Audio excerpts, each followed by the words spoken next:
it started when the news of Muawiyah's death had reached Medina.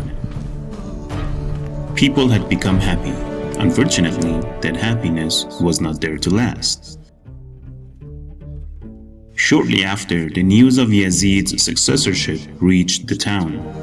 Muawiyah had appointed his son Yazid as his successor and the next caliph of the Muslims by collecting allegiance on his behalf by force and tricks.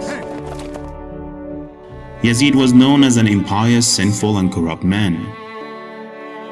He was the first caliph to drink openly and in public.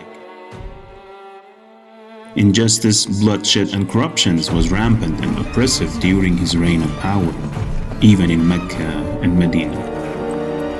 The very first act of Yazid as the new caliph of Muslims was to send letters of introduction to different regions of the Islamic territory, in which he stated himself as the caliph of Muslims. In addition, he sent a special letter to the governor of Medina asking him to collect allegiance from Imam Hussein on his behalf in any way possible.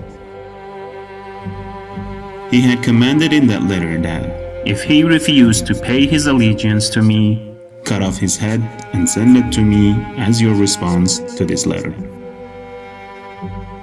From the very beginning, Imam Hussein raised his objection against Yazid and his caliphate, so he asked the governor of Medina to give him one night to think about his final decision. However, as Medina was no longer safe for the grandson of Rasulullah, Imam Hussein decided to leave his hometown the very same night.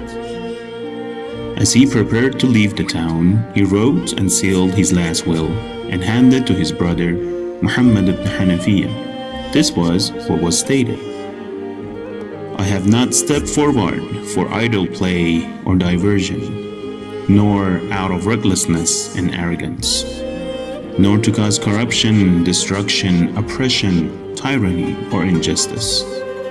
Rather, I have come forth to rectify and restore the religious community, the Ummah of my grandfather Muhammad, Allah's peace and blessings be upon him and his progeny. I want to enjoin the right and prohibit wrongdoing, and act according to the tradition and customs of my grandfather and the way of life of my father, Ali ibn Abi Talib, peace be upon him. Imam Hussein left Medina for Mecca on that night, taking along his family and children with him.